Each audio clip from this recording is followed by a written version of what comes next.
정봉주의 정치쇼.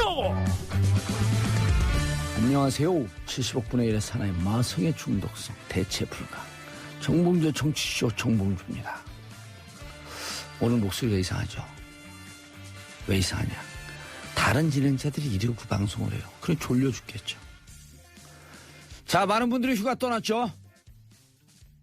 그리고 돌아오시는 분들도 계시고, 오늘부터 일상으로 돌아오신 분들 혹은 휴가지에 계신 분들, 놓친 뉴스들 오늘 정치쇼와 함께 하시면서 마치 여전히 일상에 있는 것처럼 생활해 주시기 바라겠습니다. 정봉주의 정치쇼 103.5MHz SBS 러브 FM, 합법적으로 돈 대고도 행복하게 잘 사는 분들 스폰서.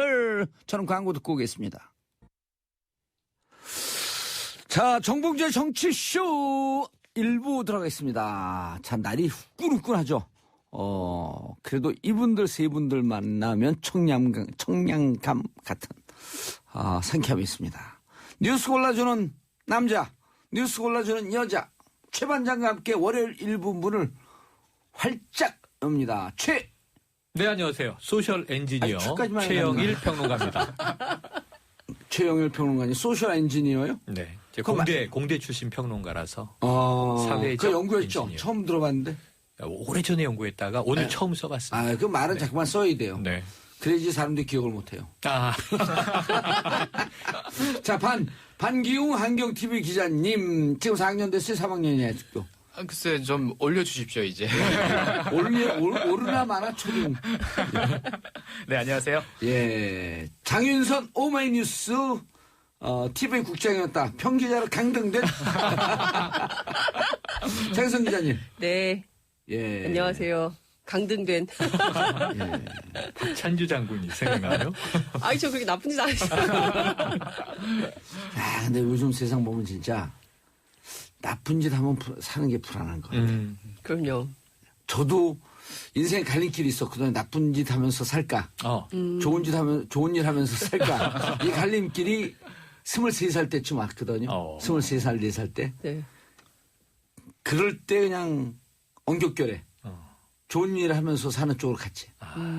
착하게 살자. 착하게 살자. 근데 이게 한번 착하게 살잖아요. 네. 그럼 주위에서 칭찬하잖아요. 착하다고. 네. 그럼 나쁜 짓을 못해. 그게 결정적인 단점이야. 박찬주 대장 주변에는 착하게 살라고 얘기한 사람이 없었을까요? 없죠. 착하게 살라고 얘기하면 수갑 채우니까. 자, 장윤성 기자님. 네. 오늘 무슨 기사 가져오셨죠? 지금 아마, 실검에도 지난 주말 내내 뜨겁게 달궜던 이슈인데요. 안철수 전 대선 후보죠. 국민의당 네. 전 대표가, 당대표에 다시 출마 선언을 하자마자 당 안에서부터 지금 엄청난 비판의 목소리들이 쏟아지고 있는데요. 인지 부조와 그동안 깨끗하고 겸손했다라는 이미지마저도 없어졌다. 나르시시즘이다. 그래서 일부 의원들은 아예 좀 출마를 못하게 해야 된다. 이렇게 모임도 갖고. 어떻게 해요? 아예 이제 출마를 못하게 해야 된다. 그러니까 지금 출마는 대선 패배에 대해서 본인 스스로 더 자성의 시간을 갖고 해야 되는데, 지금 대표로 다시 나오겠다는 것은 이것은 안철수의 당이다라고 사당화시키려는 거 아니냐. 그래서 함께 출마한 호남 출신의 천정배, 정동영 의원을 비롯해서 당내의 많은 의원들이 지금 좀 비판의 목소리를 내세우고 있죠. 자, 그런데 네. 장 기자님. 네. 우리 이 주위에 정치하는 사람들은 다 아는데 네. 사실 일반 사람들은 대선 졌어. 그런데 당대표 출마하면 안 되나? 이런 생각을 하거든요. 네. 그래서 정치권에서 이게 어떤 문화인지, 네. 왜 출마하면 안 되는지, 본인은 그런데도 왜 악착같이 출마하겠다 그러는지, 이게 잘 정리가 안 돼요. 그러니까 이런 거죠. 정치의 문법으로 보자면, 예. 안철수 안철수 대표 입장에서 보면 본인이 잊혀지지 않을 권리가 또 있는 거예요. 정치인으로서. 그리고 이제 정치권 안에서는 이 당은 어찌됐든 새롭게 정비해서 내년에 지방선거가 있기 때문에 다시 뭐 혁신의 이름을 가지고 선거를 치러야 될 의무가 있다라고 이제 안철수 후보죠. 전 대표 측에서는 이제 주장을 하지만 또 일각에서는 뭐 나올 수도 있다. 그리고 또 일반 시민들 또 지지자들 입장에서는 출마하는 게 옳다. 그래서 당을 새롭게 혁신으로 재정비해야 된다. 뭐 이런 주장도 합니다. 그렇지만 정치적 도의라는 게 있잖아요. 책임. 네. 그러니까 지난 대선 패배에 대해서 어떤 자성을 하고 있고 당 내부에서 어떤 좀 그 스스로 좀 새롭게 당을 만들려고 하는 어떤 노력을 하고 있냐. 그런 것 없이 그냥 권력만 주려고 하는 거 아니냐. 이런 대선에서 지면 그렇죠. 우리 증거를 반성을 하고 그렇죠. 도대체 당을 어떻게 재편하고 그렇죠. 나는 또 어떻게 마음가짐을 갖고 다음 준비를 할 것이냐라고 그렇습니다. 하는 이른바 자숙의 기간. 그렇습니다. 종교용어로는 도 닦고 내려온 사람들, 뭐 도 닦은 것도 아니지만 네. 보림 기간을 가져야 할 필요가 있다. 근데 안철수 본인은 무슨 얘기야? 내가 한다면 하는 거지. 그렇죠. 그래서 작지만 강한 야당을 만들 거고 예. 지방선거에서 승리하는 정당을 만들겠다. 그리고 내년 지방선거에서 30% 이상을 정치 신인으로 채울 것이고 당직도 개방하고 전국의 17개의 지역위원회를 정말 그 당원 의사들, 당원의 의사를 반영하는 구조로 혁신하겠다. 이제 이런 주장을 하고 있지만 이런 기사는 다 묻혔어요. 정동영, 천정배 이 두 분들은 그랬을 거 아니에요. 네. 누가 물어봤어? 뭐 하겠다 물어봤어? 지금 할 때 아닌데 아직? 네. 그런 거 아니에요? 뭐 누가 물어봤어? 뭐 이런 수준은 아니겠지만 그럼 안철수는 알고 있으라고. 아니 그 말씀이 맞아요. 네. 어제 그럼요. 일요일인데 그렇죠. 동시간대에 다 동시간대에 기자간담회를 했어요. 했죠. 예. 자신들의 천정배, 얘기를 정청래? 네. 정동영? 정동영, 예. 그리고 안철수. 예. 기자간담회를 해서 세 분이 서로 각기 다른 이야기들을 예. 했죠. 그러니까 천정배, 정동영 두 의원은 일종의 이제 호남과 관련한 얘기를 굉장히 많이 했어요. 예. 천정배 의원은 이런 얘기를 했어요. 안 전 대표 출마는 구태 중에 구태이고 분열과 협박, 갑질의 정치다. 호남 민심을 거스르는 행위다. 예. 그리고 안 전 대표가 생각하는 소통의 대상이 호남이라는 게 도대체 있기나 한 거냐. 그리고 호남은 안 전 대표에게 사랑과 존경의 대상이 되는 것이냐. 혹시 극복과 배제의 대상은 아닌 것이냐. 뭐 이렇게 비판을 했고요. 정동호 의원도 안철수의 사당으로 되돌리려는 결과를 만들 것이다. 국민의당을 안철수 사당화의 그림자가 지배를 했고 이제 뭐 무슨 그 조작 사건도 그 배경 속에서 발생한 거다 이렇게 비판을 했고요. 정치적 책임은 지지 않고 아무 때나 출마할 수 있고 당선될 수 있다면 이것이 바로 사당화의 명백한 증거가 될 거다. 근데 안 전 대표의 했어요. 극중주의는 뭐예요? 극중주의? 극중주의 좀 어렵죠. 극중주의라는 말 잘 못 들어보셨을 거예요. 처음 들어요. 예, 처음 듣죠. 한국에서는 저는 중국주의로 극중주의 검색하면 자꾸 극장주의가 나와요. 그래서 이게 설명이 좀 필요한데요. 예. 그러니까 안철수 대표는 좌우 이념에 경도되지 않고 실제로 국민들에게 도움되는 일을 하는 것이 바로 극중주의다 이런 주장을 하고 있어요. 극중이란 무슨 뜻이에요, 그게? 극중이 뭐냐면 극우도 극도의 중간. 그렇죠. 극도의 중간을 얘기하는 거예요. 그러니까 극좌도 아니고 극우도 아니고 극도의 중도파. 뭐 이런 건데요. 중국 사람들 중화 이런 거하고 엇비슷하려고 그러는데 그건 말이 어렵네요. 중화하고는 좀 전혀 다른 개념, 전혀 다른 개념이고요. 죄송합니다, 중국 사람들. 그러니까 이제 그 안철수 대표가 얘기한 것은 프랑스의 마크롱 대통령 얘기를 하면서 마크롱 대통령이 나는 좌파도 아니고 우파도 아니다 이런 얘기를 하고 나는 중도다라고 얘기를 했어요. 그래서 이제 거기서 프랑스 대선이 이제 마크롱 대통령이 굉장히 인기가 있었잖아요. 물론 지금 지지율이 완전히 급락해서 석 달 만에. 좋은 건 다 자기라. 지난번 샌더스가 자기라 그러더니. 그래서 또 뭐 스티브 잡스도 좋은 것도 있고. 아니에요. 짭스. 네, 그리고 이제 마크롱 대통령 사실 프랑스에서 굉장히 투표율이 낮은 상태에서 그렇죠. 당선이 됐고요. 정치 무관심이 굉장히 팽배해 있는 상황에서 그 신자유주의 노선을 걷는 것에 대해서 비판이 굉장히 많습니다. 마크 폴레옹이라며 요즘.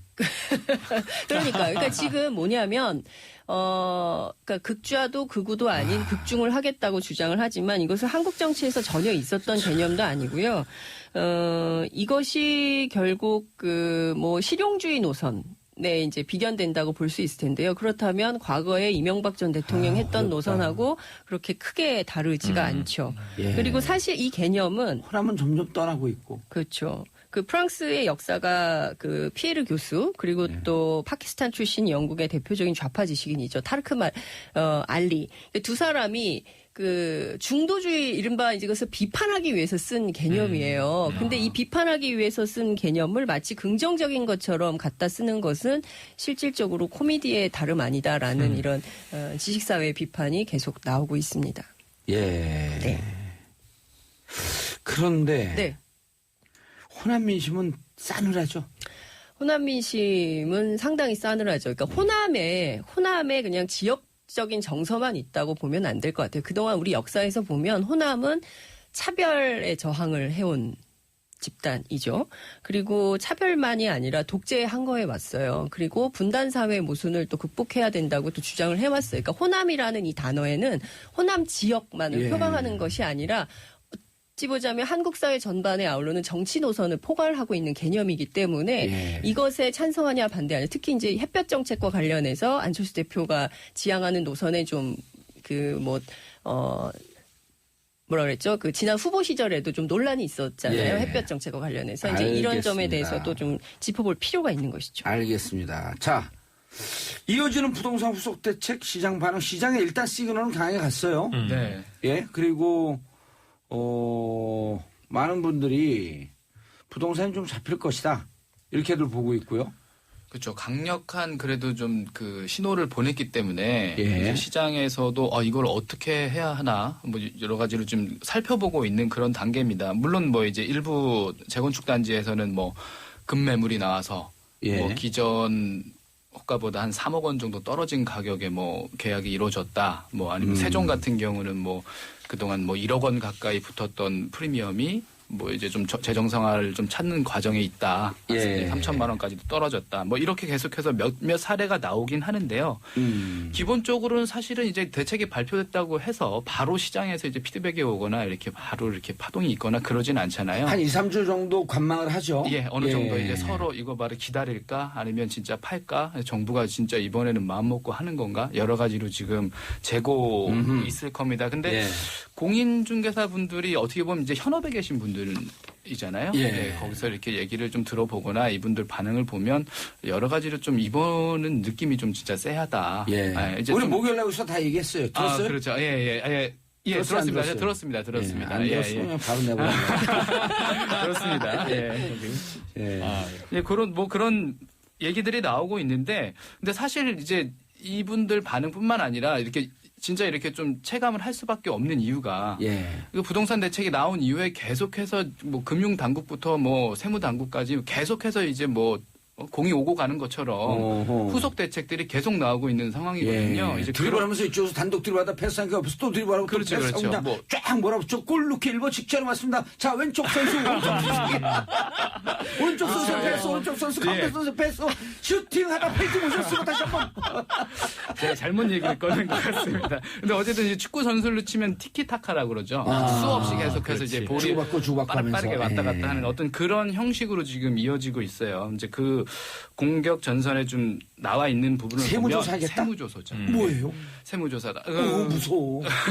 그러니까 투기가 좀 의심되는 그런 다주택자들 예. 갖고 있는 그 여러 채의 집을 갖고 계신 분들 중에서 특히 이제 서울 강남에 그 재건축 아파트를 보유하신 분들이라든지 아니면 뭐 주택을 3채 이상 보유한 사람들 아니면 미성년자인데 고가의 그런 주택들 매매했던 그런 거래 내역이 있다든지 그러니까 이런 분들을 중심으로 해서 양도세, 증여세 안 냈을 가능성이 높은 거죠. 굉장히 그거. 좀 예. 그런 위험성이 있는 거죠. 그래서 분양권 불법 거래라든지 뭐 알박기라든지 명의도용이라든지 그리고 또 무슨 돈으로 그렇게 뭐 거래를 할 수 있었느냐 그렇죠. 자금 소득 증명이 안 출처까지 되고. 어허. 그렇죠. 그런 부분까지도 좀 철저하게 조사를 하겠다라고 예. 얘기를 했고 이제 실질적으로 이제 이번 주 안에 그게 발표가 될 예정입니다. 구체적인 계획 같은 것들이 또 여기에다가 금융 당국도 또 같이 공을 하나 또 더 던졌어요. 그러니까 기존에 이제 파리 대책에 나왔던 부분에 더해서 그동안 이제 투기 과열지구랑 뭐 투기 지역 이렇게 좀 중점적으로 보고 있었는데 다주택자들의 경우에는 이런 지역에 상관없이 일단 대출을 받는 데 있어서 규제를 10% 정도씩 더 하겠다. 예, 그럼 그러니까 뭐 30%예요. 그렇죠. 뭐 수도권 뭐 아니면 뭐 다른 지방에 있더라도 일단 내가 주택을 갖고 있거나 그러니까 주택담보대출을 갖고 있다고 하면은 다음에 LTV나 이런 그 계산을 할 때 있어서 예. 그 대출이나 이런 부분을 더 어렵게 좀 옥죄겠다라는 그 시그널을 보냈고 이것도 실질적으로 준비를 하고 있고요. 예. 여기서 은행에서도 어떻게 나오고 있냐면 지금 집을 갖고 계신 분들은 추가로 투기 지역이나 뭐 투기과열지구나 이런 쪽에서 집을 더 구하려고 하면 기존에 갖고 있던 집을 처분하고 와라. 그렇지 않으면 우리 대출 안 해주겠다라고 지금 계속해서 얘기를 하고 있어요. 그러니까 금융당국에서도 좀 굉장히 빠르게 예. 후속 대책을 내놓고 있는 상황인 거죠. 그 취재만 해서 그렇죠. 은행에 직접 취재해 보셨어요? 은행에 또 아는 지인이 있어서. 저는 직접 문의를 했어요. 제가 다주택자인데 그렇군요. 다주택자인데 옮기기 위해서 이사 가기 위해서 대출 됩니까? 그럼 불러불러한테 안 됩니다. 네. 은행에서요. 은행에서요. 네. 30%까지 그 LTV 네. 그러니까 담보에 30%까지 대출되는 거 아닙니까? 그러니까 다주택자라서 안 됩니다. 여기서 얘기하는 다주택자라고 하는 것은 2주택까지는 괜찮아요. 3주택 이상 부부합산 깔끔하잖아요. 부부합산 3주택 이상 대출 안 됩니다. 투기 지역이나 투기 과열 지역에서는. 네, 은행별로 약간의 차이는 있는데 맞습니다. 예. 근데 이게 점차적으로 지금 교통 정리가 돼가는 와중. 예, 맞습니다. 와중. 예. 자, 그런데 이제 문제는 뭐냐면 이렇게 되다 보니까 보수 언론에서 이상한 프레임을 짜요. 대출 다 막혔다. 집 못 산다. 네. 그렇지 않잖아요. 실수요자들은 실질적으로 60%였던 게 몇 퍼센트까지 50%죠. 그렇죠. 예, 맞습니다. 50%로 조금 낮춰졌고 10%씩. 10%씩 다 뭐 이렇게 강화된 건 맞는데요. 이제 뭐 진짜 집 사려는 분들이 약간의 어려움을 겪으실 수는 있죠. 근데 이미 되게 굉장히 지금 투기 과열지구나 투기지구 같은 경우는 집값이 굉장히 많이 상승이 된 상태잖아요. 그렇죠. 그분들이 이제 첫 무주택자들이 주택을 구입하는 데 있어서 그 지역에서 집을 구매한다? 사실상 그렇게 많은 사례가 있을 것 같지는 않은 그런 상황이고, 그리고 이제, 이전에는 이제 뭐 그 주택 자체가 1가구 1주차자에 대한 비과세 요건도 어떻게 보면 지금 실거주로 2년이 있어야 되니까 이런 부분들도 좀 없는 분들 아니면 이제 실제로 이제 주택 하나만 구하려고 하는 분들에게 좀 어렵지 않겠냐. 뭐 이런 얘기가 있는데 정부에서 그래서 지금 여러 가지 이 실수요자라고 하죠. 이분들을 위한 어떤 대책들을 마련을 하고 있고 이거 역시 이번 주 내에 또 발표를 한다고들 하고 있어요. 실수요자에 대해서는 대출 가능하게 할 뿐만 아니라 이런 제재. 그렇죠. 이제 LTV가 계속 떨어진 거거든요. 예. 근데 이제 정상적으로 60% 정도 선에서 살 수 있게끔 지금 대책을 준비한다고 하고. 그렇죠. 그리고 또 이전에 이미 매매 계약까지 하신 분들 있잖아요. 되게 애매하게 걸려 있는 그 시기가 그런 분들에게는 기존 한대도로 대출을 받게 해주겠다라고 하고 있으니까 지금 이제 뭐 일부 언론에서 이렇게 과하게 얘기하는 거는 진짜 너무 좀 심하게 과장해서 얘기하고 있는 상황이에요. 핵심 이거 아닙니까? 다주택자, 그다음에 분양권 전매하던 투기 세력들, 맞습니다. 이분들이 주택을 갖고 돈 버는 수단으로 삼지 못하도록 할 뿐이지. 그렇습니다. 오히려 그러면은 간단하게 한 5억 6억 하던 우리 지역이 벼랑간에 8억 10억으로 뛰었어요. 네네. 이 대책으로 다시 5억 6억으로 환원되게끔 하고 그리고 실수요자들은 이 5억 6억짜리를 하는데 기존보다 한 10% 정도의 충격은 있지만 집 사는데 오히려 집값은 잡히면 장기적으로 본다면 더 좋아졌다. 맞습니다. 아하. 그리고 우리 이 대목에서 문재인 정부의 정책에 박수 한번 보내고 갈까요? 보내세요. 예, 저는 보내고 싶습니다. 저는 보낼 수 없습니다. 저 중립입니다. 극중주의시군요. 중립이 아니라 다주택자여서 그런가. 해당자. 아니 우리가 다 여기는 네 명 다 주택을 갖고 있는 사람들 다 주택자. 근데 자, 요거 하나만 더 네. 말씀드리고 싶은 게 그 정부에서 진짜 강하게 또 시그널을 보냈거든요. 예. 절대 우리 이번엔 끝까지 막는다. 참여정부 실패한 거 우리가 아니까 그 교훈 우리가 다 받았다. 절대 우리 경기 부양을 위해서 부동산 써먹지 않겠다. 오늘 청와대 경제 그 보좌관께서 얘기했던 인터뷰가 또 나왔어요. 그러니까 이런 부분을 확실하게 염두에 두시고 집을 팔까 말까 하시는 분들은 신중하게 생각하셔서 선택하시기 바랍니다. 알겠습니다. 자, 샵1035 단문 50원 장문 100원 문자 보내주시기 바라겠습니다. 3355님 남편에게 정봉주 정치쇼 추천하려고 했는데 이미 듣고 있네요. 대박. 일단 둘이 서로 얼굴 마주보면서 하는 게 있죠. 찌찌뽕. 휴가 가는 길 함께 들으며 갑니다. 4566님 바른정치를 선도하는 방송 봉도사님 정치쇼 비번 날 들으니 더욱 반갑습니다. 장윤선 기자님 목소리 너무 좋아요. 오늘도 아자아자. 김현옥님 사무실에서 듣던 방송 오늘은 병원 진료와서 들어요. 갑자기 진료와서 한없이 기다리는 중 정치쇼 들으며 여유를 부려봐요. 몸이 안 좋으신가 건강 유의해 주시기 바라겠습니다. 자, 청취자가 없으면 방송이 있을 수 없다. 샵1035 단문 50원 장문 100원 정봉주의 정치쇼는 여러분들이 만들어가는 쇼입니다. 왼발로 쏠 거냐 오른발로 쏠 거냐 최영일을 쏴라. 네. 이게 지난 주말 뜨거웠던 뉴스가요.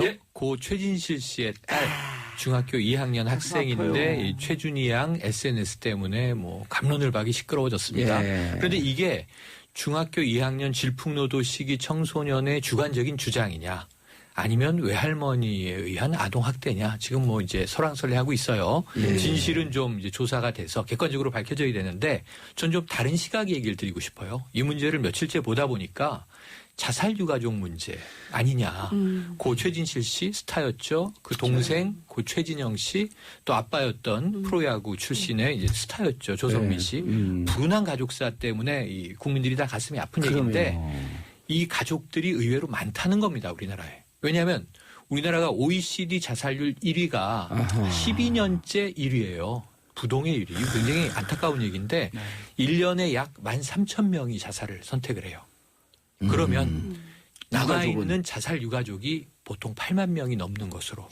그래서 최근에 이 보건복지부가 서울대병원의 정신의학과에 이제 연구 용역을 의뢰했습니다. 이게 자살 유가족의 사회적 지원 체계에 관한 연구예요. 근데 여기서 자살 유가족들이 또 끊임없는 트라우마에 시달려요. 72명을 이제 면접 조사했더니 이 중에 30%가 넘는 사람들이 나도 자살 충동을 느낀다. 다 우울증, 불면증, 상실감, 또 가족을 보낸 것에 대한 죄책감, 나의 잘못은 없는가 이런 문제들에 시달리고 있거든요. 그래서 이것을 개인적으로 가족에게 맡겨놓을 문제가 아니라 사회적으로 어떻게 해야 지금 1년에 13,000명 이상 사망하는 자살의 원인은 다 제각각이지만 개인의 문제로 치부하고 있지 이게 사회가 나서서 국가가 나서서 자살 원인에 대한 깊이 있는 좀 예방 대책을 내지 못하고 있는 게 안타까운 현실입니다. 예, 알겠습니다. 이 말씀은 우리가 방송을 듣고 광고를 좀 듣고 계속 이어가도록 하겠습니다. 자, 광고 듣고 오겠습니다. 채널 고정하소서. 정봉재 정치쇼 2부 순서 들어가겠습니다. 자, 월요일 아침을 깨우는 목소리 최반장, 최영일 평론가, 반기웅 환경TV 기자, 장윤선 오미뉴스, 오마이뉴스 기자님 함께하고 계십니다. 자, 다른 방송처럼 한번 해보죠. 네. 자, 오늘 최영일 평론가님 자리하셨습니다. 안녕하십니까. 최영일입니다. 반기웅 기자님. 네, 안녕하십니까. 반기웅입니다. 장윤선 기자님. 저 웃겨서 못하겠어요. 이렇게 방송하지 말라는 거예요. 왜 운전하는 사람을 졸게 만들어. 이 양반도 교통사고 유발자야? 날도 더운데. 날도 더운데. 너무 더워요, 진짜. 자, 자살. 그런데 이제 사건이에요. 슬픈 소식. 뭐 이게 휴가철 월요일 오전에 죄송합니다만 어쨌든 주말 내내 이 최준희 양 사태가 시끌시끌해서 최준희 양 또 이제 그 오빠죠. 최환희 군 모두 다 좀 유명 스타들 집안이긴 하지만 어쨌든 자살 유가족이에요. 그런데 본인도 토로한 내용을 보면은 자살 충동에 시달렸다. 시도했다. 자해를 시도했고 여러 차례 무슨 뭐 내용이 SNS 내용 끔찍합니다. 커터칼로 손목을 여러 차례 긋기도 하고 뭐 샤워기로 목을 감기도 하고. 그런데 거기 짧은 한 가지 힌트가 있는데 그런데 살고자 하는 의지가 조금이나마 있었던지 예. 실패했다. 아. 그리고 이제 외할머니와의 갈등으로 이제 이야기가 가고 있죠. 이런 부분에 대해서 우리가 사회적으로 어떻게 좀 케어할 수 있을까? 이게 아까 말씀드렸던 예. 보건복지부가 서울대학병원의 이 정신의학과에 의뢰해서 그 만들어낸 연구 용역 보고서 이 자살 유가족의 사회적 지원 체계에 관한 연구가 될 것 같습니다. 예. 정말 이게 우리 사회가 성적 위주로 네. 이게 아무것도 관계없는 것 같지만 성적 위주로 이기는 사람들만을 위한 네. 맞아요. 승리하는 사람들만을 예. 위한 사회가 됐잖아요. 실제로 보면 애들이요, 그러니까 초등학교 때까지만 하더라도 그게 좀 친한 친구 이런 게 되는데 중학교부터는 프로젝트 수업이 되게 많대요. 예. 그래가지고 애들이 내 프로젝트에 유리한가 안 유리한가 요런 걸 가지고 친하고 이런 게 상관이 없어요. 교우 관계가. 그러니까 자기 성적 관리에 도움되는 방식으로 이걸 짠다는 거예요. 고등학교 가면 더 심해지고 아니, 대학을 근데 가야 그게 되니까. 성적 위주의 사회에서 예. 프로젝트 위주의 사회로 가는 과도기예요.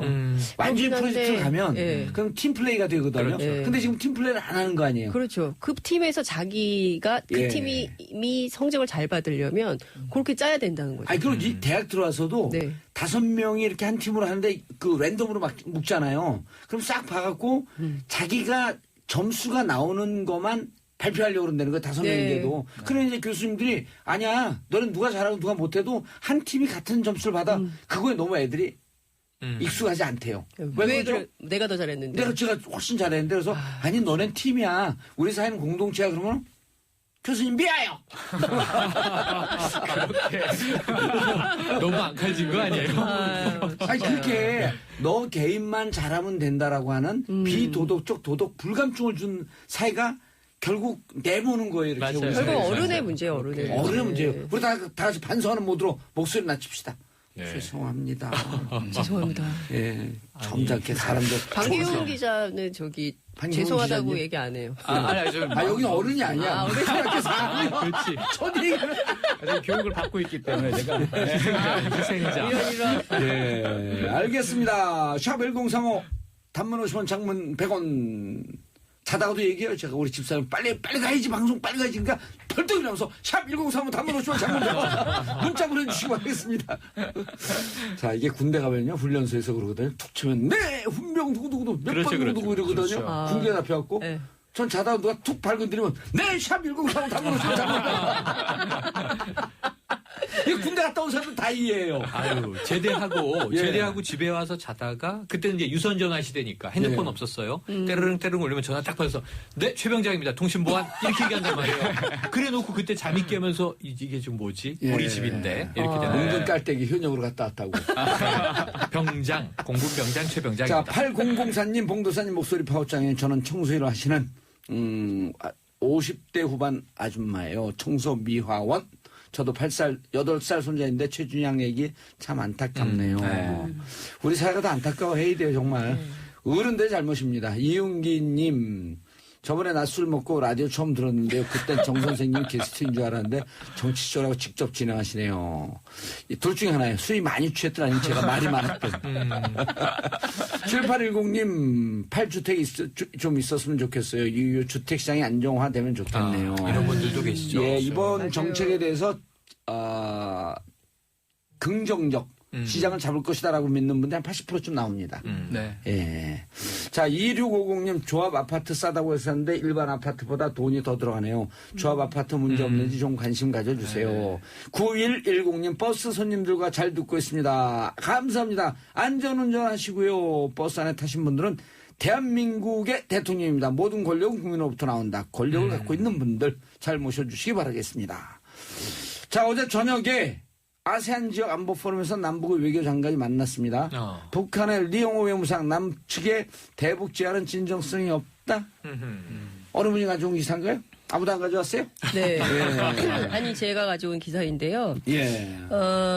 어찌됐든 지금 북한의 시각은 미국에 예. 확실히 고정이 되어 있다는 것이고요. 그러니까 미국과의 관계 개선이 있지 않는 한 예. 남북 관계 개선도 하기가 굉장히 어렵다는 시그널이었습니다. 사실은 만나지 않겠다라는 입장이 굉장히 강력했는데요. 어찌됐든 이 상황에서 북한이 계속 강조하는 것은 노동당 기관지 노동신문을 통해서도 이런 얘기를 했어요. 미국이 핵방망이와 제재몽둥이를 휘두르며 우리 국가를 감히 건드리는 날에는 본토가 상상할 수 없는 불바다 속에 빠져들게 될 것이다. 이게 제목이 뭐냐면 핵방망이와 제재몽둥이. 도깨비 방망이 같죠? 이 말을 네. 워딩을 만드는 사람이 수십 년 동안 지금 만들고 있대요. 그러니까요. 그런데 이게 미국은 정책 전환을 해야 한다라는 제목이에요. 그러니까 무슨 얘기냐면은 이 메시지가 굉장히 저는 그 북한의 내심이구나 이런 생각을 했는데 미국이 거덜이 난 대조선 적대시 정책을 완전히 폐기하여 역사의 쓰레기통에 쳐넣는 것 외에 선택할 수 있는 유일한 것은 자멸뿐이다. 그러니까 이게 무슨 얘기냐면 보통 선택할 수 있는 것은 없다 그러던데 그렇죠. 선택할 수 있는 유일한 길은 자멸뿐이다. 뿐이다. 이건 무슨 얘기냐면 나 좀 만나줘. 우리 대화 좀 하자. 그럼요. 이거거든요. 인터내셔널 전 세계에서 단 하나의 네. 관종. 적절해요. 그래 나좀 인터내셔널 관종. 우리나라 민요도 있잖아. 날 좀 못 써. 날 좀 못 써. 날 좀 못 써. 야, 관종은 진짜 신선합니다. 적절해. 정세레나인가요? 정세레나? 정세레나. 나중에 남북관계 좋아져 북한 못 가겠는데. 아니, 나보면 북한 동무들이 그럴 거 아니야. 그렇죠. 정 선생, 날 좀 못 써. 이 심각한 뉴스로 이렇게 아니요. 재미지게. 왜냐면 정확하게 이해해야 되는 거예요. 어제 네. 제가 그 서울대 나온 모 연예인을 만났는데 네. 선배님 정말 전쟁 나나요? 그 내가 S대 출신 아니세요? 그러니까 그거하고 전쟁하고 무슨 상관이 있어요? 무서워 죽겠어요 전쟁 날까 봐. 안 한다고 얘기해 주세요. 안 한다고 얘기했죠. 그러면서 네. 근거를 쫙 얘기하는데 한 30분 얘기하니까 말씀이 좀 깁니다. 실제로 불안해해요. 네. 우리 집사람도 늘 매일 집에 가면 물어봐요. 전쟁 나냐고. 네. 아니 그 연인이 궁금해서요. 예. 장기한지 이적인지 유혈인지 막 그거보다 연식이 좀 됐어요. 그래요? 예. 자, 그런데 진정성이 부족하다. 네. 지금 이런 거 아니에요. 너희들하고 대화하지 않겠다. ICBM 완성될 때까지. 뭐 그런 것도 있죠. 그러니까 지금 그 한반도 8월 위기설을 계속 언론이 쓰고 있는데요. 근데 해마다 봄이면 그 한미 연합 훈련을 하잖아요. 독수리 훈련. 4월 초에. 키 리졸브 훈련 이걸 하죠. 올해도 했죠. 그래서 뭐 칼빈슨 호가 오지 않았습니까? 근데 8월에는 또 있어요. 한미 연합 훈련이. 그렇죠. 예, 그게 뭐냐면 그 1년에 2번 하는 실험인데 을지 프리덤 가디언 훈련이라는 거를 이달 을지훈련. 22일 을지 훈련이죠. 이것을 21일부터 시작을 하게 되는데요. 요게 끝나면 작년에도 9월 9일 날 북한이 5차 핵실험을 했었습니다. 그렇기 때문에 아마도 이 실험이 이 훈련이 끝난 즈음에 북한의 추가 도발이 있지 않겠냐라는 전문가들의 전망이 나오고 있는데요. 어느 정도로 할 거냐. 근데 저강도 반응이 나올 가능성이 매우 높다. 그러니까 6차 핵실험 같은 방식이 될 거냐 아니면 뭐 이를테면은 뭐 예전에 했었던 방식이죠. 뭐 무인기를 띄운다거나 뭐 아니면 국지 도발을 한다거나 뭐 이런 방식의 뭐 이제 뭐죠 무인 목함지뢰 같은 거 뭐 이런 방식으로 할 가능성이 높다. 이제 이런 저강도의 도발이 있을 것이다 이런 얘기도 있고요. 아니다 6차 핵실험을 할 것이다 이런 전문가들의 전망이 엇갈리고 있긴 한데요. 설령 그렇다 할지라도 북한이 미국에 보내는 핵심 메시지는 대화 시그널이기 대화죠. 때문에 그리고 그 미북 간에 비공개 접촉은 계속 되고 있고 주 UN 북한 대사 나가 있잖아요. 뉴욕에 거주하잖아요. 네, 뉴욕 채널은 계속 살아있는 거예요. 그래서 저는 우리 언론이 이런 얘기를 해줬으면 좋겠어요.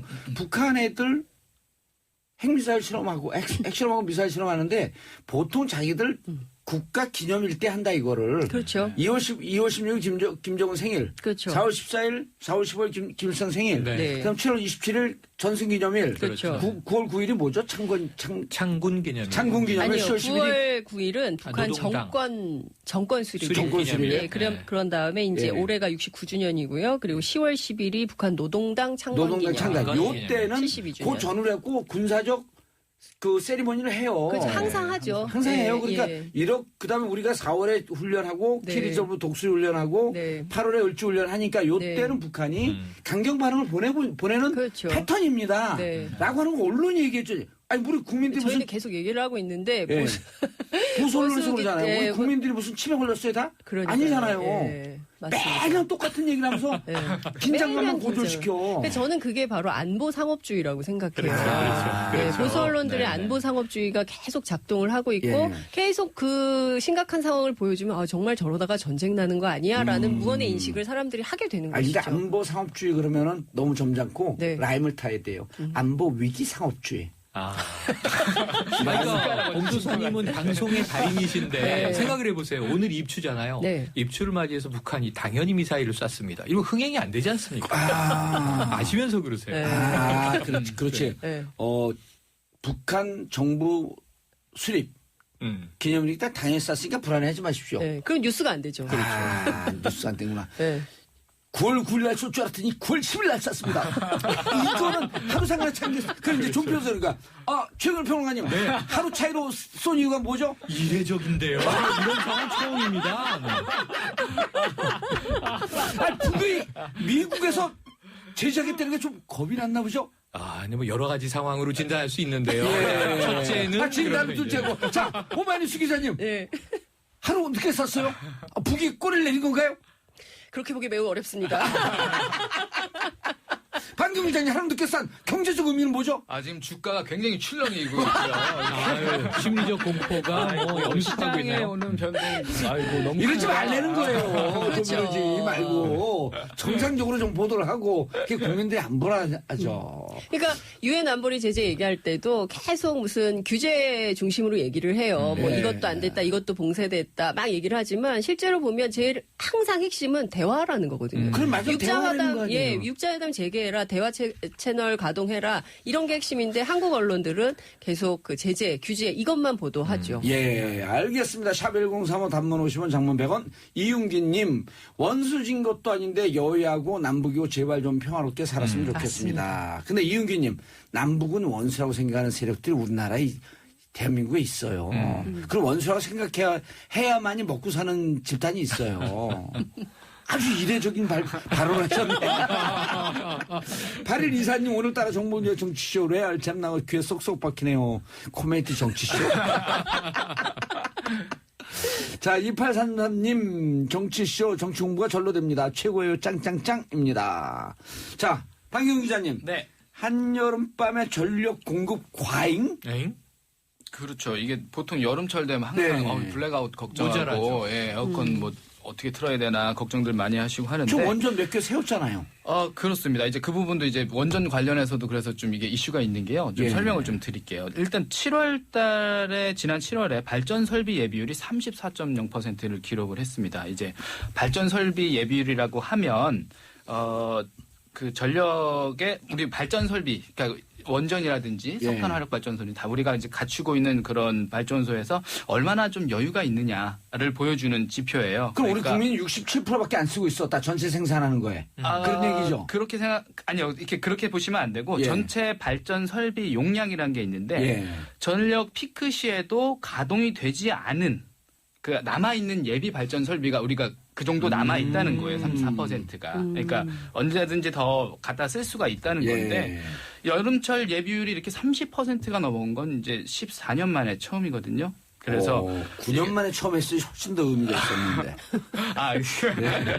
네. 일단 넘어갔고요.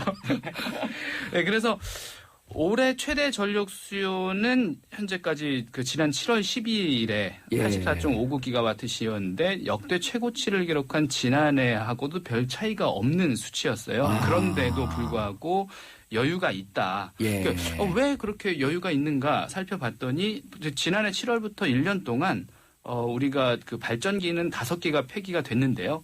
올해만 한 18기 정도가 새롭게 설비가 가동이 되기 시작을 했습니다. 그러니까 그만큼 많은 설비가 새롭게 시장에 진입을 했기 때문에 우리가 이제 발전할 수 있는 전기들이 굉장히 많은 거예요. 오히려 지금은 전력이 이렇게 많이 생기잖아요. 그럼 다 좋을 것 같지만 발전소는 이미 우리가 많은 그 자금을 들여서 세워놨고 운영도 해야 하는데 발전 단가가 오히려 너무 싸지는 겁니다. 그래서 LNG, 그러니까 천연가스를 통해서 이제 발전하는 발전소들은 단가가 안 맞으니까 가동 자체를 굉장히 오랫동안 못하고 있었고 적자에 허덕이고 있었고 또 민간 발전사들도 적자가 많이 났었고 그러니까 오히려 지금 이 수급이라든지 발전소를 얼마나 세워서 얼마나 돌릴 것인지 이거를 정확하게 예측을 하지 않고 지난 그 9년간 예비 타당성 조사 안 됐구나. 여러 가지로 왜냐하면 블랙아웃 사태가 한 번 있었기 때문에 그때 이후로 좀 허겁지겁 많이 갖다가 세워놓은 거예요. 그래서 지금 오히려 이 전력을 어떻게 좀 나눠서 잘 발전을 해서 발전사들 적자 없이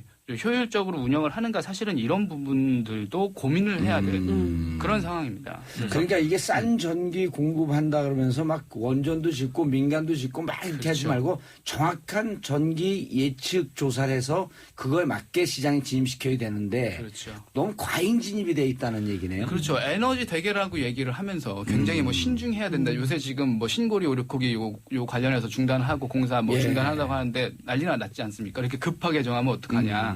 그렇다면 이전에는 얼마나 잘 그렇게 예측을 했기에 지금 이렇게 과잉이 되거나 아니면 블랙아웃 되거나 왔다 갔다 하느냐. 이렇게 생각을 좀 할 수가 있고요. 지금 뭐 탈원전 뭐 이렇게 하게 되면 또 뭐 전력 수급 어려워질 거라고 하는데 사실 이번 일로 여러 가지가 좀 입증이 된 거 아닌가 이렇게 생각이 들어요. 연간 그 우리나라 전기 생산량이 얼마예요? 연간 전체 글쎄 그 전체 원전 설비량은 제가 아는데 네, 원전에서 생산하는 건 얼마예요? 22,529메가와트시 정도 그게 돼요. 한 30% 정도 이게 한 되니까 30% 정도 되니까 한 되겠죠. 3배 정도 되겠죠. 아니, 30기가와트고요. 원전을 생산하는 게 우리나라가 1년에 필요한 게 생산하는 게 100기가와트예요. 그 정도 되겠네요. 예. 그러니까 원전 하나에 1기가와트. 그러니까 원전 30개 없어도 된다는 얘기예요.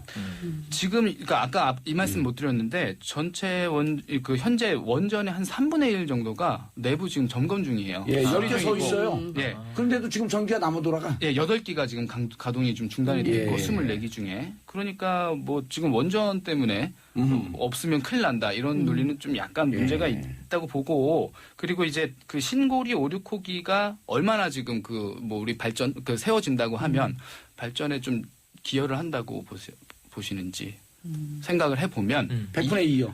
맞습니다. 예. 많이 하셔서 2%. 2% 정도밖에 안 되거든요. 그러면 그래서 이 원전 하나가 그 1%라니까요. 네. 그래서 앞으로 한 5년 정도에 계속해서 이제 그 신규로 늘어나는 발전 용량을 좀 계산을 해보면 2030년까지 폐쇄하는 발전 설비량을 모두 대체를 하고도 남습니다. 그래도 좀 과잉이에요. 그런데 지금 이런 기사가 좀 나왔잖아요. 한여름인데 지금 우리 뭐 설비 예비율이 지금 34%, 뭐 30% 넘었다. 좀 여유 있다. 그러니까 우리 뭐 탈원전 해도 괜찮겠다라고 이렇게 여론이 가다 보니까 지금 갑자기 보수 언론에서 무슨 얘기를 하느냐. 아니다. 그 보니까 지난 7월 중에 몇 번을 정부에서 너네들 잠깐 공장 좀 쉬어라라고 지침을 내렸다.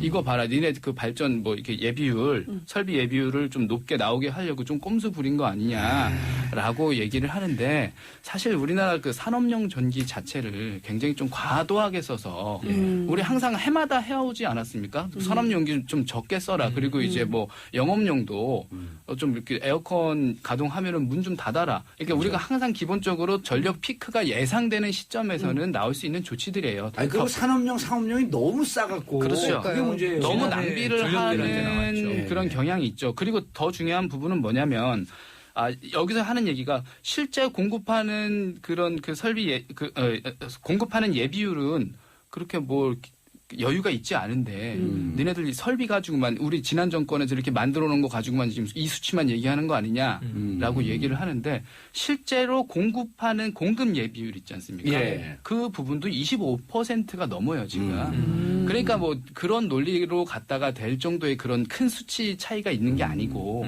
아직까지 뭐 전력 공급에는 문제가 없다. 그래서 예, 전체적으로 전기 공급 특히 에너지 정책에 대해서 다시 점검할 때가 온 것 같다. 네, 패러다임 자체를 한번 그리고 과잉 공급되고 있는 걸 어느 정도 좀 줄여도 되는지. 그렇죠. 그렇죠. 왜냐하면 예. 기껏 설비해 놓은 사람들 또 적자에 그것도 안 되거든. 그렇죠. 맞습니다. 예. 예? 예. 그럼 정부가 운영하고 있는 원전 그 노후화된 거 이런 거 다듬면 되는 거예요. 그럼 민간 사업자들도 좀 그 진입할 수 있게끔 하고. 맞습니다. 예. 그래서 전력 수급 계획 지금 또 짜고 있는데요. 예. 이런 부분들 다 감안해서 짠다고 하니까요. 알겠습니다. 자, 최영일 평론가님 두 번째 골라오신 뉴스는 오늘 사회 뉴스를 많이 가져오셨어요. 사회 아까, 뉴스예요. 예, 최준희 님도 가져왔고. 또 이번에는 예, 이번에는 하기 전에 이희준님, 우리 문자 들어온 거요. 귀여운 방 기자님, 하트 뿅뿅 말씀에 100번 동감. 9173님, 최영일 평론가님 너무 멋져요. 미중년의 매력이 뿜뿜. 와. 카메라 한 번만 쳐다봐 주세요. 와. 아까 이거 보고 저 사람 속으로겠어. 하라 그런다고 하냐. 제가 지금 낚인 건가요? 그런 느낌이 확 드네요. 우리 장윤성 기자님은 칭찬할 글이 너무 많았고 미처 소개를 다 못하겠어요. 그렇죠. 예, 칭찬 과잉 공급. 문자 없다고 지금 그러시는 거죠? 탈윤선을 요구합니다. 자, 무슨 기사 올라오셨나요? 네, 이게 이 4차 산업혁명이 예. 이제 맹주들, 그리고 이게 자율주행 자동차, AI, 인공지능, 예. 사물 인터넷 이런 것과 함께 IoT. 드론 얘기합니다. 드론. 드론 산업을 활성화해야 한다. 그래서 이 드론으로 불법 조업을 감시한다든가, 예. 뭐 미국은 이미 아마존 택배 뭐 이런 것들 시도하고 있죠. 예. 근데 문제는 드론이 지금 좀 사회 문제가 되고 있어요. 드론이 이번에 좀 드론 일을 했어요. 네, 제가 저도 아직 싸구려 드론을 하나 샀어요. 네. 예, 중국제인 것 같은데 워낙 싸서 하나 샀는데 카메라가 달려 있어요. 근데 용도가 뭐냐면 하늘에 띄워놓고 자기를 셀카 촬영하는 거예요.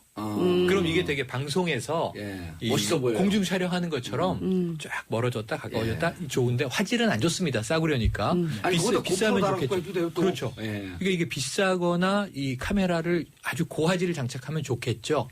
이게 악용되는 문제가. 대전의 뭐 아파트에서 여성 혼자 살고 있는데 유리창을 닫잖아요. 예. 투시는 되는데 소리는 안 들려요. 근데 그렇죠. 20분 동안 촬영을 하는 드론이 발견되면서 이 여성분이 깜짝 놀란 거죠. 근데 이런 일이 깜짝 놀랐어요. 이런 드론 놈. 그렇게 되네요. 아재 개그가 되네요. 근데 이런 일이 비일비재 벌어지고 있다. 그리고 또 한 가지 이제 제주도의 풀빌라에서 예.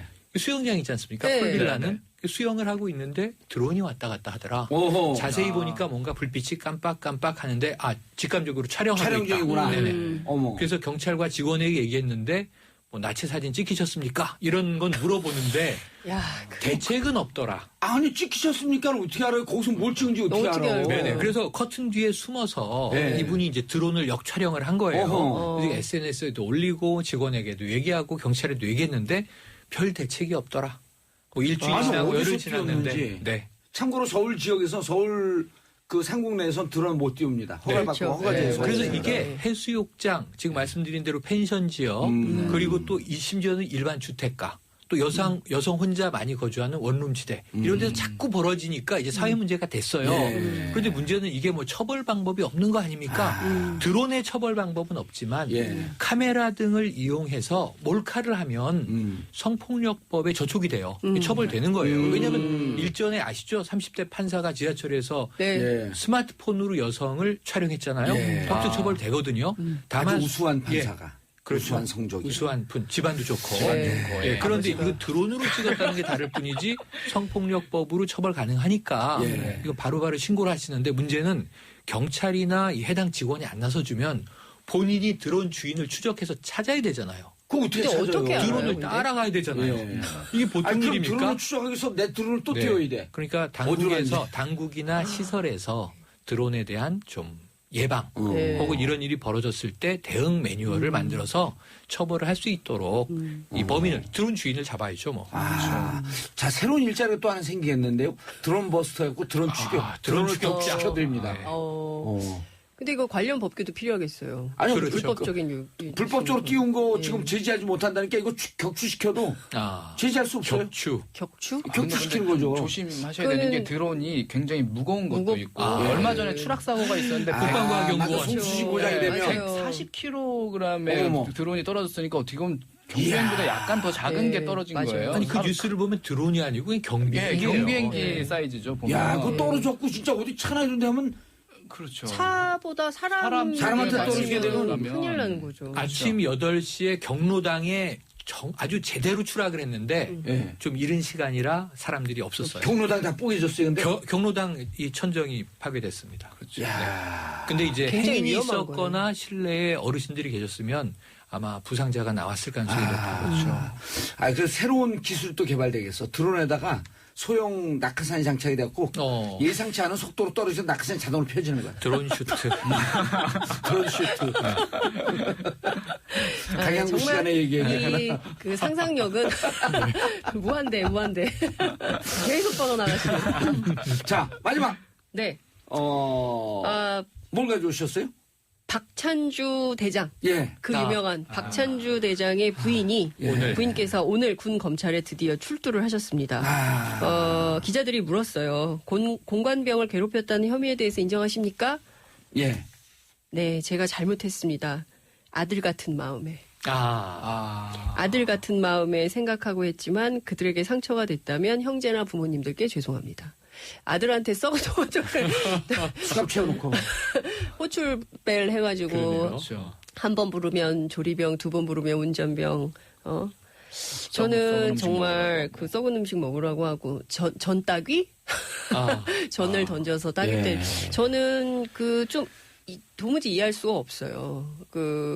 아니 근데 엄마가 아들한테 엄마가 딸한테 절대 이렇게 안 하거든요. 예. 이거는 상상하기 어려운 인권유린이고요. 아니 독사하면 독일 상하이급하면 또 전교 그렇죠. 1등이에요. 육사 출신이면서도. 김관진 전 안보실장 하고 같은 일종의 패밀리죠. 독사파. 그렇죠. 독사파. 예, 독일에서 유학하고.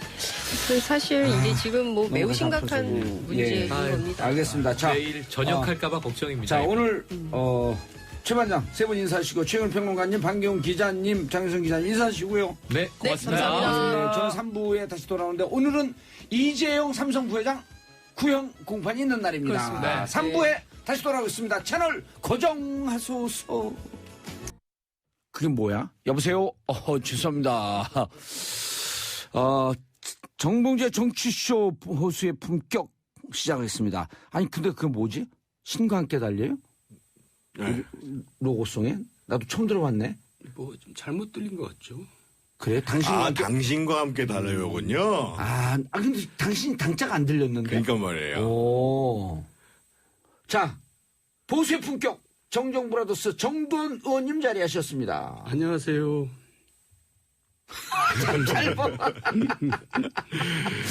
자, 그리고 정태근 의원님 자리하셨습니다. 예, 안녕하세요. 정태근입니다. 예, 좀 저렇게 좀 하세요. 네, 알겠습니다. 자, 국정원 민간 댓글 부대. 정태근 의원님께서 이번 사건이 그동안 국정원 사건 중에서 좀 심하게 느껴진다? 이렇게 예. 어디 SNS에다 올리셨나요? 그런 건 아니고요. 예. 그러니까 이번 물론 이제 그 나온 문건에 대해서 나중에 검찰에서 엄밀하게 이제 수사를 해서 어떤 것까지가 사실인지를 확인해야 되겠지만 거의 이번에는 다종 세트 비슷하게 나와가지고요. 예를 들면 이제 댓글 사건과 같은 여론 조작 문제가 하나 있고, 그다음에 이제 정치인 사찰했다는 거 아닙니다. 두 그렇죠. 번째로요. 예. 그다음에 이제 뭐 대선은 말할 것도 없고 지방선거나 국회의원 선거 때 무슨 좋은 후보를 거르기 위해서 선거 개입하는 거 나왔죠. 예. 그다음에 이제 언론 통제 얘기 나왔잖아요. 예. 말 안 듣는 언론은 두드러 패는 게 정보기관의 역할이다. 그러니까. 그렇게 얘기했죠. 또 이제 보수자한테 또 지원하는 문제가 나왔죠. 그다음에 이제 특수활동비 가지고 이제 여론조사를 했던 것도 나왔죠. 예.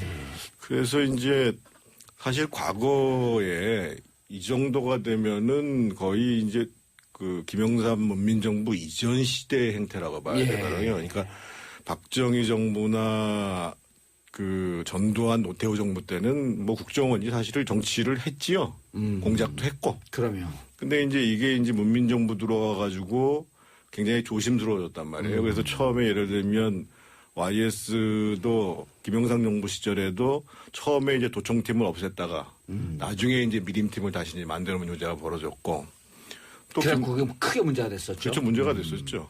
그리고 당연히 이제 김대중 정부 때도 굉장히 조심을 하다가 나중에 이제 이종찬 그 국정원장 보좌관이 선거 개입한 문건 나오고 뭐 도청 문건 나오고 그래서 이제 국정원의 정치 개입을 구조적으로 차단하자라고 하는 방향으로 가고 있는 와중에 MB 정부 때 거의 아마 그럼 우리는 노태우 정부 시절로 다시 돌아가자. 이런 정도로 진행된 것이 굉장히 큰 문제라고 보는 거죠. 예. 근데 두 분 그 원세훈 원장 잘 아시잖아요. 예, 저는 그러니까 이제 그 인사가 문제라는 거죠. 그 원세훈 씨는 그냥 국정원하고는 전혀 상관이 없는 서울시에만 있었던 사람인데. 같이 근무하셨었죠? 예. 그리고 뭐 그런 감각도 없고 이제 저 요새 말로 그냥 무대뽀인 사람입니다. 이제 별명은 잘 알다시피 원따로고. 근데 그렇게 다른 분들하고 못 어울렸어요? 뭐 어울리지도 않고 혼자서 그냥 좀 독단적으로 뭐 이렇게 그런 걸 잘 한다는 뜻이겠죠, 원따로가. 근데 이제 MB가 그분을 국정원장으로 임명할 때는 너는 이제 내 말대로 할 거지, 이제 그런 확신을 가지고 임명한 거죠. 그러니까 국정원을 확실하게 장악하겠다. 뭐 그런 뜻으로 임명한 거 아니겠어요? 그러니까 그 임명 자체가 이제 문제를 일으킨 거죠. 그 적절치 않은 사람을 임명한 거죠. 전혀 그런 감각도 없이 그 이런저런 뭐 앞뒤 재지도 않고 그냥 뭐 일을 하는 사람한테 이 일을 맡겼으니까 제대로 되겠어요. 예. 아니 정돈 의원님께서도 정치적 감각이 있으시잖아요. 그때 그 국정원 대선 댓글 개입 문제 수사할 때 최동욱 혼외자 문제라든지 윤석열 당시 이제 부장검사 찍어내리려는데 이럴 때 좀 느낌이 있지 않았어요? 그러니까 그때는 이제 또 박근혜 정부였고요. 예. 박근혜 정부가 이제 자기 정통성에 훼손이 갈까봐 이제 저렇게 나선 모양이다 정도로 생각했지. 좀 전에 정태근 의원이 얘기한 것처럼 국정원이 이렇게 전반적으로 정치 전반에 노골적으로 이렇게 개입했을 거란 생각을 못했죠. 예. 이번 사건이 심각한 이유는 바로 지금 말씀드렸던 것처럼 검찰하고 경찰이 이걸 덮으려고 했다는 데 문제가 있는 거거든요.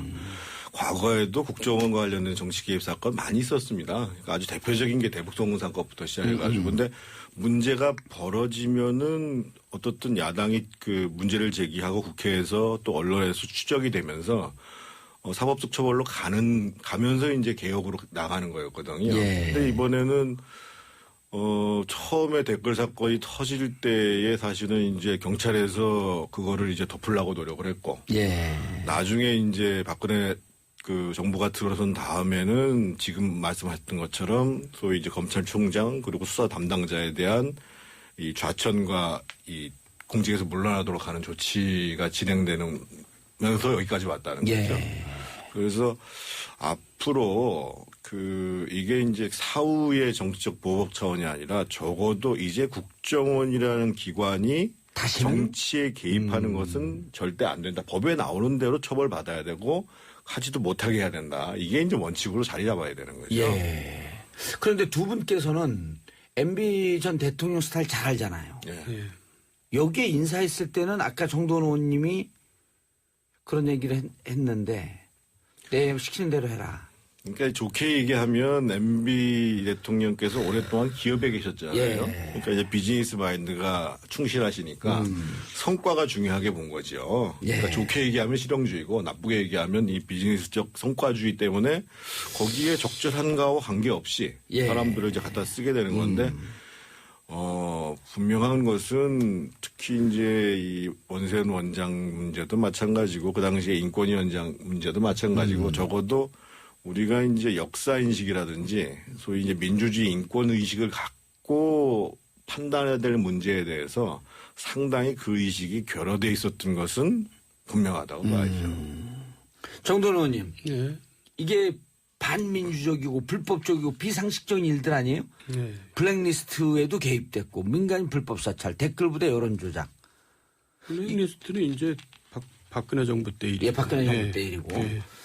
불법 사찰 댓글 부대 이거 MB한테까지 갈까요? 어떻게 할까요? 이렇게 되면 수사 이제 그 TF팀에서 고발했다 그랬단 말이에요. 수사 의뢰하겠다 그랬고. 이제 MB를 겨냥하고 싶겠죠. 현 정부는. 현 정부는 MB에 대해서 한이 맺혀 있잖아요.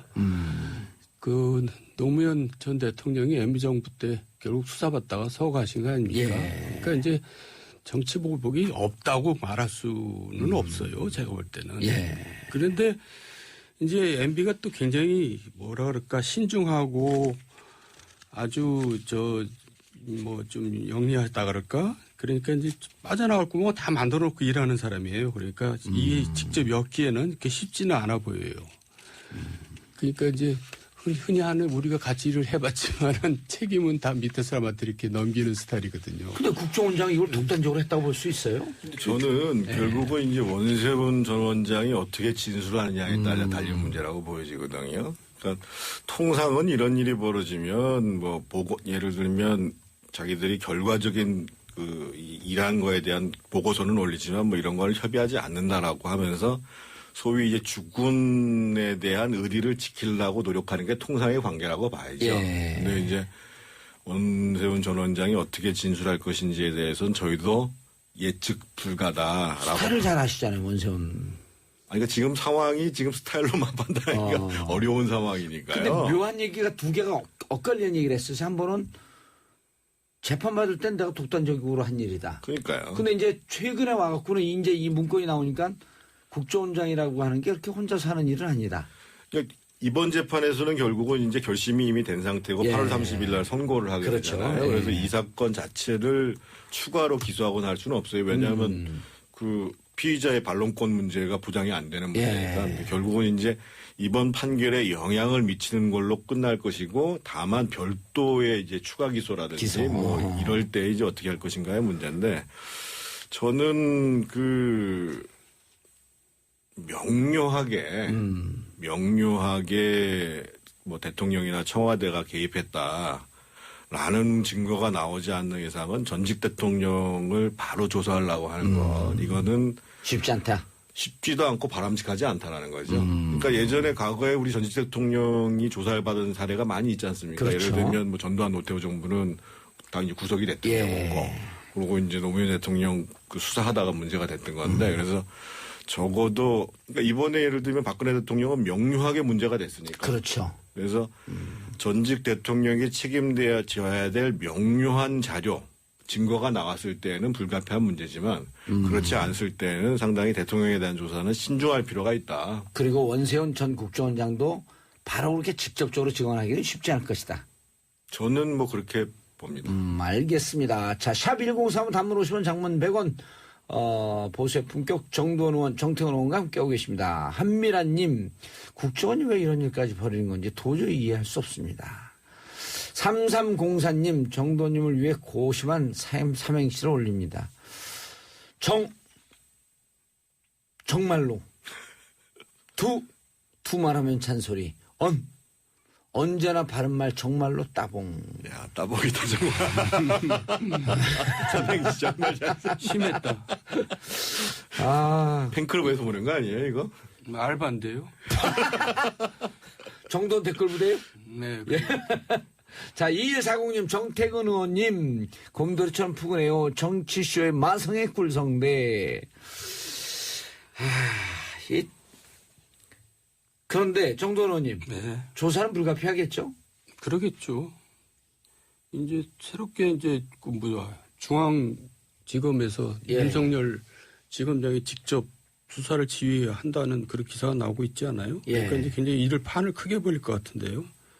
그러니까 조사가 불가피한 이유가요. 저는 이번 과정을 통해서 이제 국정원의 잘못된 관행이 되풀이 되는 것들이 정말로 끝나야 된다고 생각하거든요. 역대 대통령이 계속 처음에는 안 하겠다고 그러면서 자꾸만 유혹을 느끼는 거예요. 예. 그렇게 민주화 인권에 충실했던 김대중 대통령조차도 나중에 이제 이 도청 문제에 얽매였단 말이에요. 그래서 이번에 완전히 끌어버리는 계기가 되기 위해서라도 철저하게 조사가 돼야 되고 예. 또 한 가지는 지금 이 정도 국정원이면 사실은 일을 제대로 하는 게 아니라 아주 촌발 날리는 거거든요. 다 드러나는 거거단 말이에요. 그렇죠. 그럼 외국에서 우리 국정원, 한국의 최고 정보기관을 판단할 때 도대체 쟤들은 어떤 수준이냐. 쟤들하고 우리가 협의를 해야 되냐. 그러니까 국가 안보나 국가 안위를 위해서도 도저히 이렇게 수준이 안 되는 짓을 하고 있는 정보기관이 도움이 안 된다는 거예요. 아마 제가 보기에는 이 정도 수준이면 웬만한 우방국의 정보기관이 니들하고는 정보 공유가 좀 곤란하다. 아하. 니들 알아서 해라. 거의 이 수준이라고 봐야 되는 거예요. 그러니까 그렇게 적폐를 보니까 심각하네. 적폐를 청산하는가 동시에 국정원이 제대로 된 역량과 역할을 할 수 있게 해서도 이번에 분명히 정리를 해야죠. 국정원이라고 하면은 보통 다른 나라 그 정보기관하고 정보공유를 하잖아요. 그럼요. 근데 이런 사건을 보면은 신뢰가 완전히 떨어졌다? 떨어진 정도가 아니라 뭐 같이 못할 것 같은데요. 그러니까 정치나 선거에 개입을 해도 좀 수준 높게 해야지. 무슨 댓글 부대 이런 진짜 치졸하게 짝이 없는 방식으로 이제 하고 앉았고. 그래서 궁금한 게, 예. 자, 국정원이 국내 정치에 개입하지 않는다. 그럼 사람들이 이제 좀 헷갈리는 부분이 있어요. 그럼 정보 취합도 안 할 거냐? 어디에서 경계를 봐야 되는 거예요? 그러니까 간단한 겁니다. 그러니까 국정원 개혁이나 검찰 개혁이나 사실 복잡할 거 없어요. 대통령이 권력자가 야 검찰 너 내 눈치 보지 말고 니네들 일 그냥 똑바로 해. 국정원 니네들 내 눈치 말고 일 똑바로 할 일 다 잘해. 그게 검찰 개혁입니다.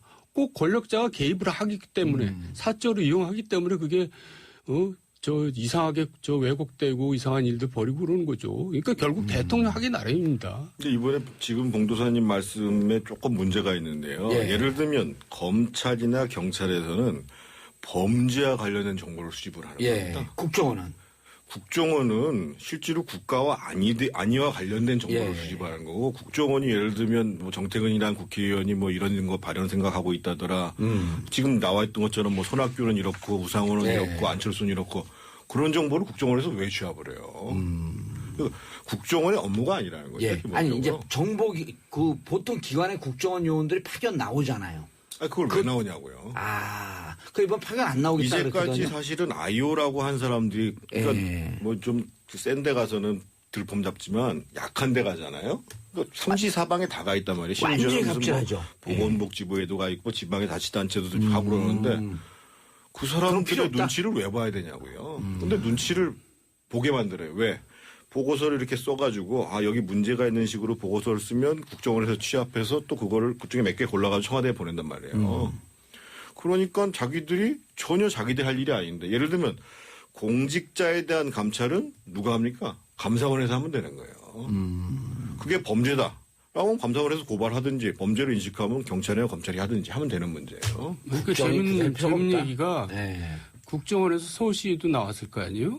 그 사람하고 원세훈 이제 전 원장하고 친했을 거 아니에요? 서울시 오래 있었으니까. 5급입니다. 이제 원세훈은 국정을 모르니까 그 친구한테 의존하는 거예요. 그래서 국정원장 가서 그 친구를 4급으로 비서실에 데려다가 모든 걸 그 친구한테 다 맡기거나 의뢰하는 거예요. 그래갖고 그 친구가 국정원의 실세가 됩니다. 4급이. 인사를 다 하고 나중에 그 친구가 문제가 됐어요. 그러니까 얼마나 한심한 겁니까 이게. 그런 지경이에요. 사실관계를 들으니까 정말 한심하네요. 그러니까 저희가 예를 들면 노무현 대통령 말기에 김만복이라는 분이 국정원장 했잖아요. 근데 그때부터 시작해가지고요. 국정원의 수준이라는 게 도저히 상상하기 어려울 정도로. 그런 데에다가 왜 우리가 그건 1조 원에 가까운 예산을 들여가지고 그것도 상당수는 특수활동비라고 해서 어디다 쓰는지도 모르잖아요. 그렇죠. 이렇게 하면 안 되는 겁니다. 연 9천억 정도가 특수활동비인데 그중에 반이 국정원에 갔다는 거 아니에요? 그러니까요. 그래서 앞으로 어떤 대통령 또는 권력 시스템이 바뀌어서 내각제가 되든 어떻게 됐든 저는 이 정보기관 특히 우리 같이 분단하에 있는 최고 정보기관의 수장을 정말 잘 인선하는 것이 중요하고 그 수장이 된 사람은 권력을 위해서가 아니라 나라를 위해서 일을 해야죠. 나라를 위해서.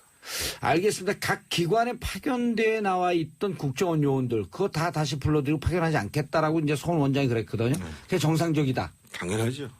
필요 없다. 여러 번 그랬어요. 정권마다. 근데 그게 이행이 안 된 거죠. 이번에 되겠죠. 이번에는.